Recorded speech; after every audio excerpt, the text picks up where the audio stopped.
2024 లేదా 25లో డిగ్రీ లేదా బీటెక్ చదివారా? సాఫ్ట్‌వేర్ జాబ్ కోసం ఎదురు చూస్తున్నారా? అయితే కోడ్ జ్ఞాన్ 100 డేస్ కోర్సులో చేరండి. జాబ్ సాధించండి. నమస్తే. Welcome to Suman TV. ప్రస్తుతం మనతో పాటు హైకోర్టు అడ్వకేట్ నాగేశ్వరరావు పూజారి గారు ఉన్నారు. వారితో మాట్లాడదాం. Hello sir. హలో అండి. ఒక చిన్న క్వెషన్ ఏంటి అనంటే జనరల్ పబ్లిక్‌లో ఉన్నటువంటి ఒక సందేహం ఇది. భార్యాభర్త పర్సనల్‌గా మాట్లాడుకునేటప్పుడు పర్టిక్యులర్‌గా ఈ డివోర్స్ ఇష్యూస్‌లో నేను నీ కాల్ రికార్డింగ్ ఉంది ఇప్పుడు నా దగ్గర. ఇదొక ఆయుధంగా ఉంటుంది. నేను ఇది కోర్టుకి సబ్మిట్ చేస్తానని చెప్తూ ఉంటారు. అసలు కోర్టు ఇలాంటి వాటిని యాక్సెప్ట్ చేస్తుందా? ఒకవేళ యాక్సెప్ట్ చేస్తే గనక తర్వాత పరిణామాలు ఎలా ఉంటాయంటారు? జనరల్‌గా ఏందంటే, మనం ఒక వ్యక్తితోని చేసే కమ్యూనికేషన్ ఉంటది గదా! ఆ కమ్యూనికేషన్‌ని బేస్ జేసుకొనే కేసులనేటివి ఏర్పడుతూ ఉంటాయి జనరల్‌గా. ఇప్పుడు మనిద్దరం కమ్యూనికేషన్ జేసేసుకుంటాం. లేకపోతే ఒక బిజినెస్ కమ్యూనికేషన్ జేస్తాం. దాంట్లో మాట తప్పడం లాంటివి జరిగినప్పుడే జనరల్‌గా కేసెస్ అవుతుంటాయి. హ్మ్. సో, ఈ మధ్య కాలంలో మనకొచ్చిన లేటెస్ట్ టెక్నాలజీ ఏందంటే, ప్రతి ఫోన్‌లో రికార్డ్ జేసుకుంటున్నారు. అవును sir. Auto automatic record call ఉన్నది. రికార్డ్ అంటుంది. అది అవును. ఇర్రెస్పెక్టివ్ ఆఫ్ ద సిట్యుయేషన్ గావచ్చు, రిలేషన్‌షిప్ గావచ్చు, అది భార్య గావచ్చు, భర్త గావచ్చు, ఆటోమేటిక్‌గా రికార్డ్ అయిపోతున్నదది. ఆ రికార్డ్ అయిపోయిన తర్వాత ఏదైనా గొడవ కాగానే ఖతం అది పట్టుకొని వచ్చేస్తున్నారు.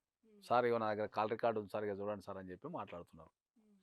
స్పెషల్‌గా వచ్చినప్పుడు ఏమైతదంటే, మనకు ఇప్పుడు భార్యాభర్తల మధ్యలో కాల్ రికార్డింగ్స్ గనక ఉంటే, హ్మ్. అది వాలిడ్ అవుతుందా? ఇన్‌వాలిడ్ అవుతుందా? అనేది జనరల్ పబ్లిక్‌కి ఉన్న అతి పెద్ద డౌట్ అది.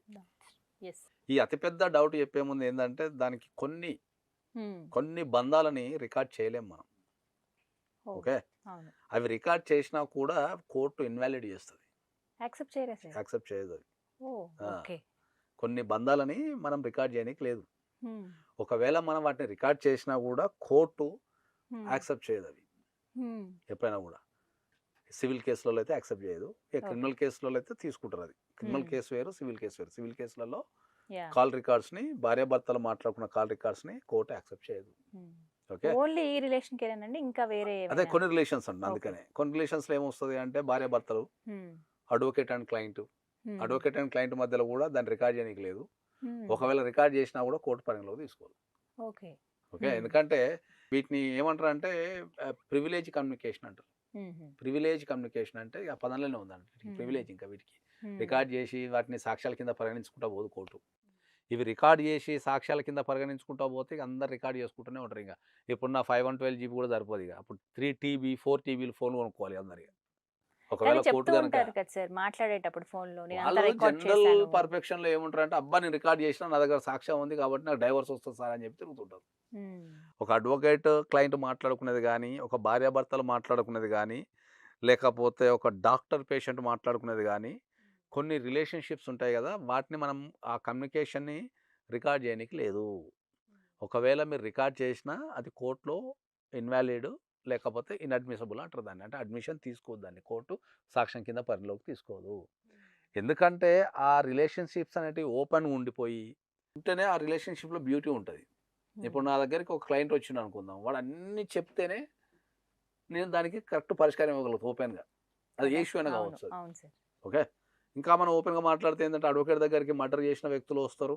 లేకపోతే అందరూ వస్తారు. వాడొచ్చి యెస్. సార్ నేను మర్డర్ చేసినా సార్ అని మాత్రం ఓపెన్‌గా చెప్పిండు అనుకుందాం. హ్మ్. అప్పుడు అది ప్రివిలేజ్ కమ్యూనికేషన్. సార్ నువ్వు మర్డర్ చేసినావు కదా అని చెప్పి నేను వాడిని తీసుకపోయి కోర్ట్‌లో పెట్టి సార్ నాతోని చెప్పిండు మర్డర్ చేసిండు అననీకి లేదు. హ్మ్.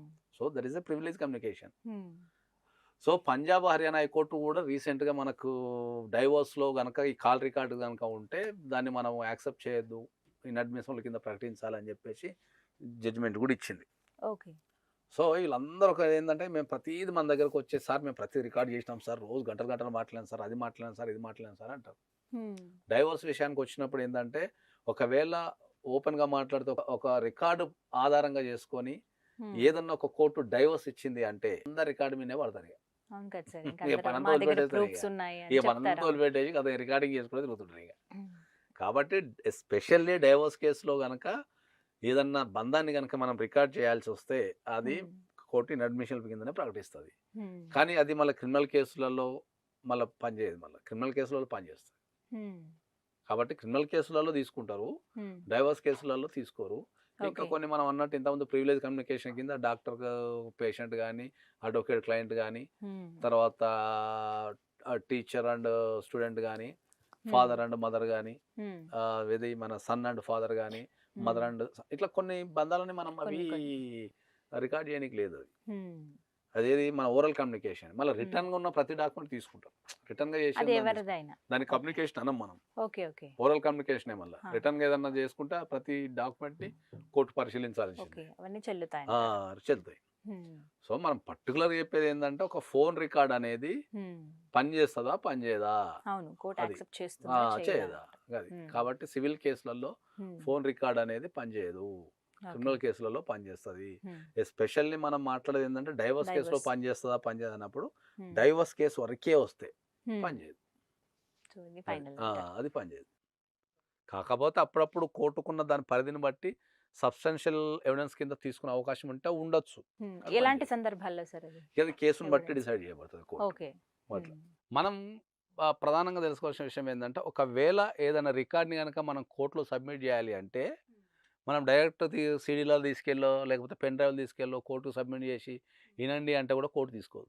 మరి ఎలా సరే సబ్మిట్ మనం చేయాలి సార్? కొద్దిసేపు ఆ. ఇది రికార్డ్ అనేది కోర్టులో పరిశీలిస్తారా? పరిశీలరా? తీసుకుంటారా? తీసుకోరా? పక్కన పెడితే హ్మ్. ఈ రికార్డెడ్ ఒక వీడియోని గాని, మనం ఒక ఆడియోని గాని హ్మ్. మనం కోర్ట్‌లో ప్రొడ్యూస్ చేయాలంటే మళ్ళా దానికి కొన్ని స్పెషల్ రిక్వైర్మెంట్స్ ఉంటాయి. ఓహ్! ఓకే. అదొక ఫస్ట్ ప్రాసెస్. ఏందంటే ఎనీ ఎలక్ట్రానిక్ డివైస్ అంటే హ్మ్. ఎలక్ట్రానిక్ సంబంధించిన ఎనీ ఎవిడెన్స్‌ని హ్మ్. మనం 65బి అని ఒక సర్టిఫికేట్ తీసుకోవాలి. హుహు. 65బి అని 65 ఎక్స్‌పర్ట్ నుంచి మనం ఒక సర్టిఫికేట్ తీసుకోవాలి. ఓకే. ఇప్పుడు 65బి అనే సర్టిఫికేట్ ఏంది అంటే ఇప్పుడు మనం రికార్డింగ్‌కే వచ్చినాం అనుకుందాం జనరల్‌గా. ఆ రికార్డింగ్ అనేది ఇప్పుడు మనం జనరల్‌గా ఒక ఇద్దరు వ్యక్తులు ఉంటారు. స్టార్టింగ్‌లో ప్రేమగా మాట్లాడుకుంటుంటారు. మాట్లాడుతూ మధ్యలో ఏదో క్వెషన్ అడుగుతారు. గొడవ అయితది. అప్పుడు భర్త తిట్టడమో, భార్య తిట్టడమో జరుగుతది. హ్మ్. జరిగిన తర్వాత వీళ్ళు కొంతమంది ఏం చేస్తారు? వీళ్ళకు కన్నింగ్ ఉండో, లేకపోతే ఇంకేదన్నా కోర్ట్‌లో కేస్ గెలవాలనో, ఆ అరిసే పార్ట్ వరకే తీసి కోర్ట్‌లో పెట్టిరనుకుందాం. ఆ! ఎడిట్ ఆ! చేస్తారు. చూడండి సార్ నన్ను తిట్టాడు సార్ అంటే, అప్పుడు కోర్టు ఏం చేస్తది? అందుకనే 65 సర్టిఫికేట్ తెమ్మంటది. ఓకే. 65బి సర్టిఫికేట్ అంటే ఏంది అంటే, మనం ఎక్స్‌పర్ట్ దగ్గరికెళ్ళిపోయి, హ్మ్. ఆ ఎక్స్‌పర్ట్‌కి మొత్తం వీడియో ఇయ్యాల. ఒరిజినల్ సోర్స్ కూడా ఇవ్వాల. హ్మ్. ఏ ఫోన్‌లో రికార్డ్ అయిందో ఆ ఫోన్ కూడా ఇవ్వాల. ఓకే. ఇవన్నీ ఆ సబ్మిట్ ఫోన్ చేయాలి. ఇవ్వాలా. ఆ ఫోన్ సబ్మిట్ చేయాలా. ఏదైతే మనం కోర్ట్‌లో సబ్మిట్ చేయాలనుకుంటున్నామో, ఆ రికార్డ్ తీసుకొని, అది హ్మ్. స్టార్టింగ్ నుంచి ఎండింగ్ వరకు కట్ కాలేదని గాని, హ్మ్. లేదా మ్యానిపులేషన్ కాలేదు. మనం కొన్ని సందర్భాల్లో డబ్బింగ్ కూడా చెప్పొచ్చుగా. హ్మ్. అవి సో, కూడా డబ్బింగ్ జరుగుతాయి. చెప్పలేదు దీంట్లో, వాయిస్ కట్ టెస్టింగ్. కాలేదు, లేకపోతే అతికి పెట్టలేదని ఇవన్నీ వాళ్ళొక సర్టిఫై ఇచ్చేస్తారు.